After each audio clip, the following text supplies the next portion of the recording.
Alright, so I'm gonna be analyzing a couple games I played today. Um, I don't know.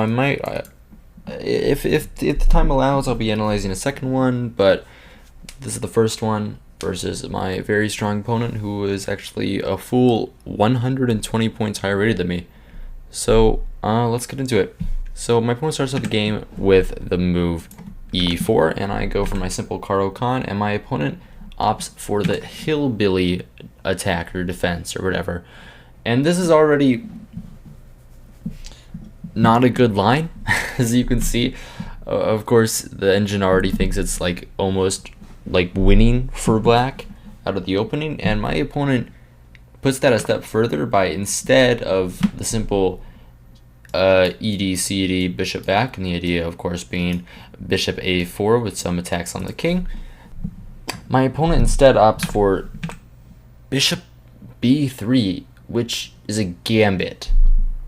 And I have never seen this actually, and this is just very, very strange. I honestly thought here that my opponent had just hung a pawn, because it's just ridiculous that he can play this way.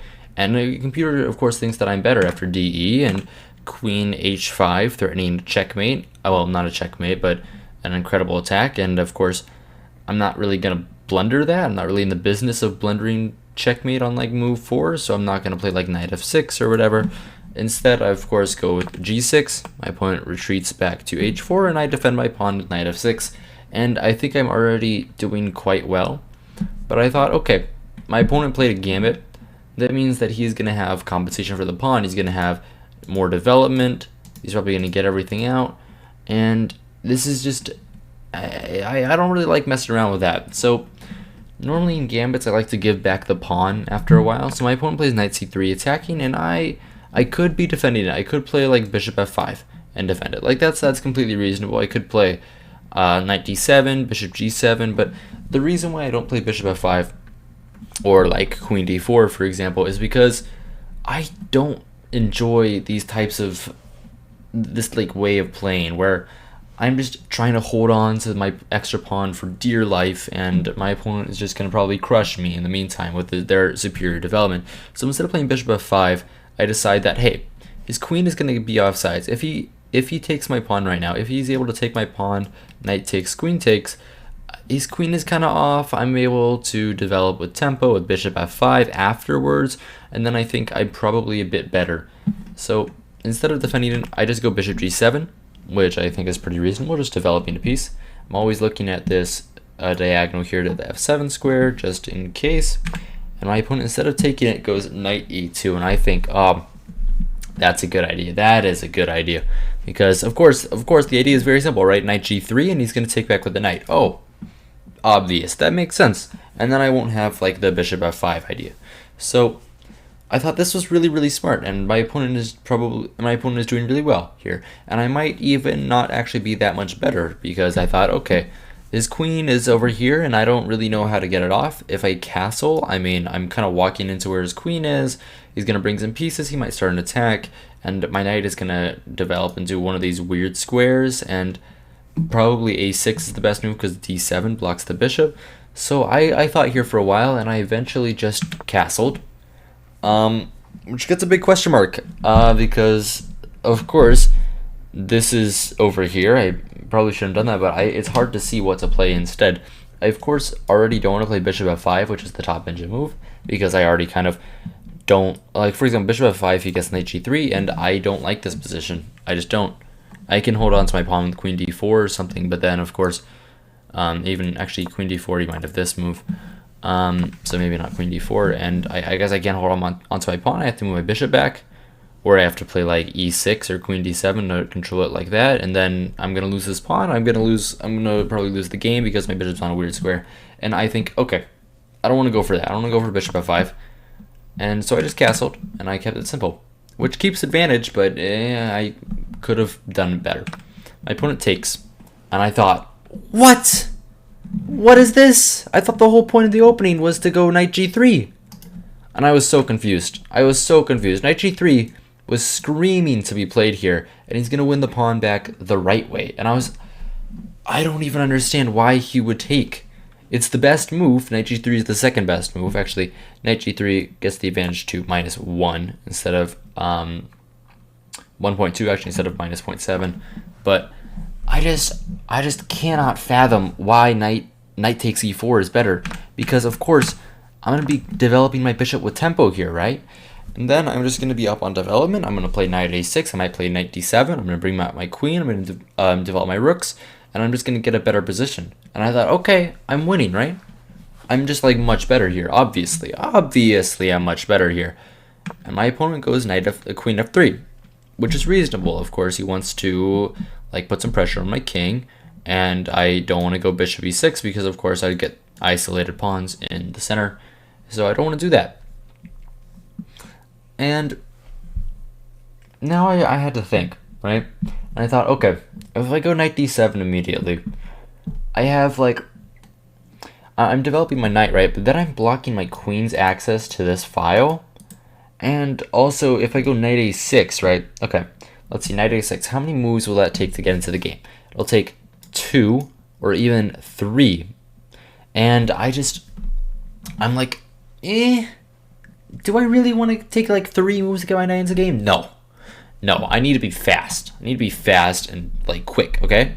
So I'm thinking the best way to get my knight into the game while not blocking my queen is to go queen d6 first, right? And now knight d7 becomes a possibility. Now this is inaccurate. The best move right here is actually kind of insane. The best move is c5. I didn't see this during the game. The reason why I didn't see this is because it's kind of inhuman. You have to sacrifice this pawn, knight d7, and you're just saying, okay, now I went from up a pawn to now being down a pawn, but now I have compensation, and that's a little bit hard to play. So I didn't go for this. Also, the idea of it is to put the knight on c6 if he doesn't take. But I don't really know. I wouldn't play this in a game. That seems insane to play. So I didn't play that. I went queen d6, which I thought was very, very smart, with the simple idea of playing maybe bishop e6 and trading my bishop like that, and then I could bring my knight out to d7. And I thought, oh, I'm better here. I must be better here. He castles, and I go knight d7, fulfilling my plan of putting the knight on d7, and my opponent goes e4, and I'm like, okay. So obviously I can't take, because obviously if I take, he's going to probably play, if I can stop it. I was thinking maybe this, but of course that actually loses. I missed that actually during the game, but I mean here, he got his rook out. I don't know. This doesn't seem quite right. I don't really like this. Also, my computer is again having an aneurysm. That just seems like a staple for these types of videos at this point. I wish it would stop, but we can't always wish for what we want. Also, this line, winning the pawn would mean that I lose my dark sword bishop, and they're not very good. Okay, we're back. That took like no time. Great, awesome. We can get right back into it. So that's why I wouldn't really take, and instead I decided, okay, well, the best option here is like, maybe I could bring my knight out, maybe I could be passive like this, maybe I could control the d5 square, maybe I could, I don't know, bring my rook to the center like this or this. But then I thought, okay, the best way to make an attack, to stop the pawn, is to make an attack of my own, right? It's to just counterattack. So I'm thinking, okay, why don't we just play e5? And I thought this was very smart. I thought, oh, yeah, I'm playing well. Because after takes, I get my knight into the game, right? I'm attacking his queen. His queen has to go probably to g3 or something. And then I get a lot of pressure, right? I get all my pieces into the game. I'm going to bring my rooks to the center, and I'm going to win the game. And this is kind of my idea. Of course, he doesn't have to take. It's probably the best move not to take. And I'm also always monitoring knight g3 and rook d1, which are moves that would probably pose some problem to me. So I thought e5 was a very, very good move, because it also just puts more pressure on the pawn. And after rook d1 here, I can take the pawn, and I'm not actually worried about any issues with my pieces. So I'm happy. my opponent plays bishop e3, which gives me the advantage. Also, if you're wondering, the best move is actually knight g3. This would attack my bishop. I'd have to bring it back. I wasn't actually too worried about this during the game, but I guess because I thought after takes I'd be doing fine. My bad, he doesn't have to take. Always after bishop e6 he goes knight here, and I'm actually in some trouble here. I probably should have seen this, but it's not the end of the world. I can recover from this. My opponent didn't see it either, so I mean, whatever. And my opponent goes bishop e3, and now I'm just doing quite well. So I, of course, play bishop e6 quickly, because I thought, okay, if takes, I'm doing quite well, right? This is my whole idea. If takes, I'm doing quite well. He always can't take this pawn because of 94, 95, and I'm doing great. And I keep in mind, okay, I'm down 2 minutes on the clock. If we get into an end game, if we get into a time scramble, I'm probably worse. So I might have to start speeding up here. But instead of bishop e6, my opponent continues his way of playing with rook a1, which is it's a very reasonable, very reasonable. And I'm thinking here, okay. I feel like I've said that phrase like 4 times during this video, but I'm thinking, okay, well, if he takes, that's his main idea. If he takes, then I have to move my queen back to e7, and I don't know, he might be able to hang on to this pawn. I'm not sure about that. I don't really like that. So instead, I kind of take this sting out of d5, and I quickly take the bishop. He has to recapture, because if he takes on e5 now, I kind of win the game after knight e5. Take, and I can just take a pawn, and I'm going to be up a pawn in an endgame, and I will eventually go on to win the game after his structure is destroyed here. So he can't take, and he recaptures, and I decide between 2 moves. I'm like, okay, I want to move my queen out of the center. That's my whole idea. I don't want this discovered attack to be looming here forever. So I'm deciding, okay, queen e6 or queen e7. Now, queen e6 seems like the more reasonable move, right? Because it just looks more natural. It just seems more natural. I'm guarding the d5 square more. I have more ideas here. I have the light squares. I don't have a light squared bishop, right? So I have to control the light squares somehow. But then I decided, okay, queen e6, he might have, this might run into some things, right? He might have some way to get in with his knight, right? He might have like maybe knight f4 in some lines. It works sometimes. And I was like, okay, I don't want to deal with that. And there's also d5, which attacks the queen with tempo. So I'm like, let's go queen e7. And I thought this was also very smart. Queen e6 is a move. Queen e6 is a move, but they're relatively equal. Both the moves, they're relatively equal in the game. I mean, I actually played the move that was slightly better, which I'm kind of proud of. But they're relatively equal, nothing to write home about. And my opponent goes rook a1, and okay, he's trying to open up the file, he's trying to win the game, and I'm like, okay, where do I want my rooks? Because if I bring this rook is doing nothing. This is the last piece that isn't doing anything.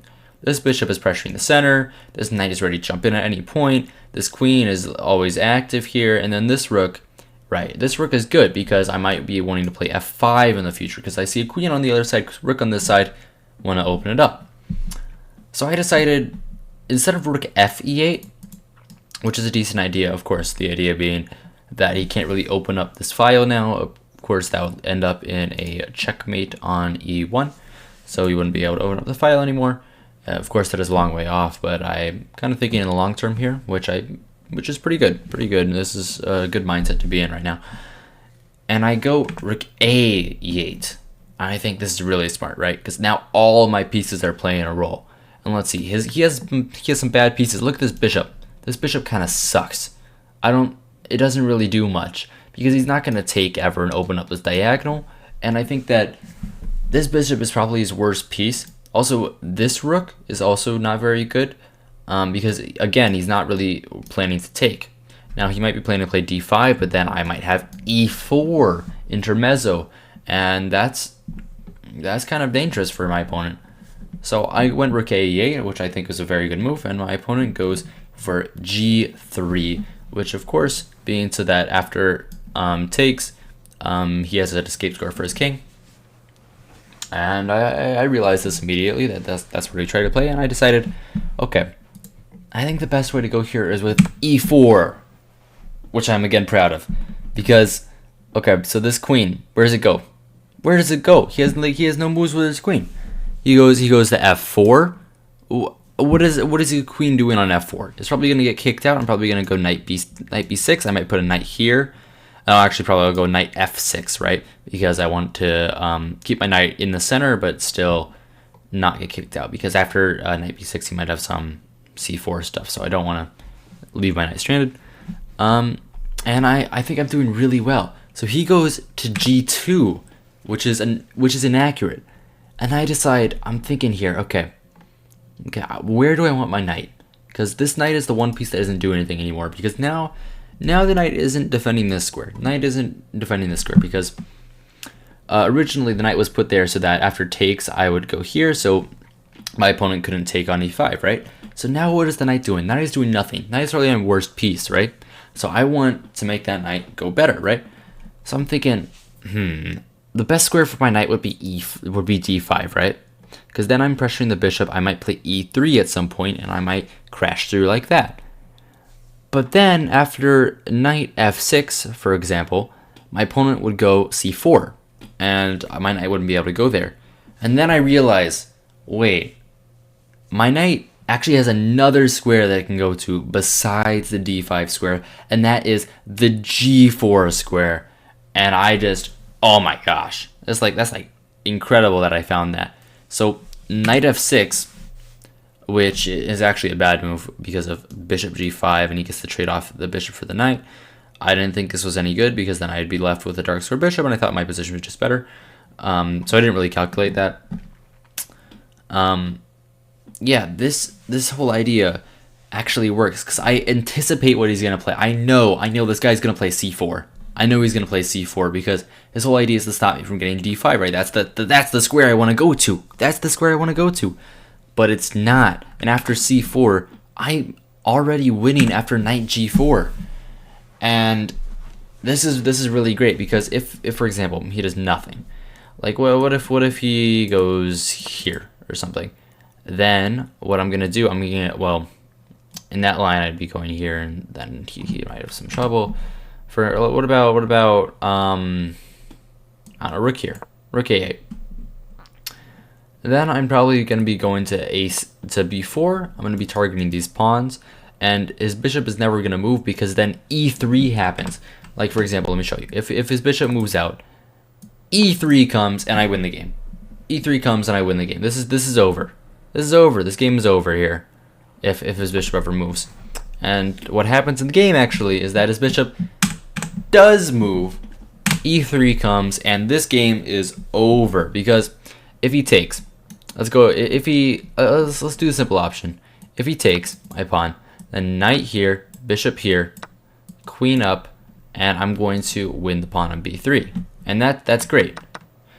But for example, if and he really can't do anything else because the bishop on d2 is actually even worsely placed because the bishop is actually now a target for my pawn.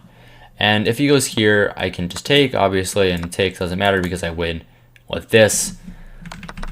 So my opponent here, this actually happens. My opponent goes fe, and I take. This whole line comes to fruition, and queen f2 blocks, and I just take my pawn.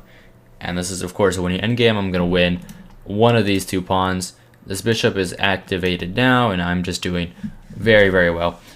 My opponent goes d5 and just resigns, which is very, very nice. And it's a very nice win against a 21, well, it was 21-52 when I played this game, but now he is 21-41.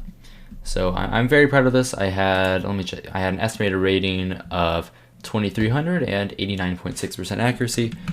I think that was long enough. Yeah, it's in the video here. I might show the other game later, but this was pretty fun. So I hope you guys enjoyed. I hope you guys found this instructional. Good evening and good night.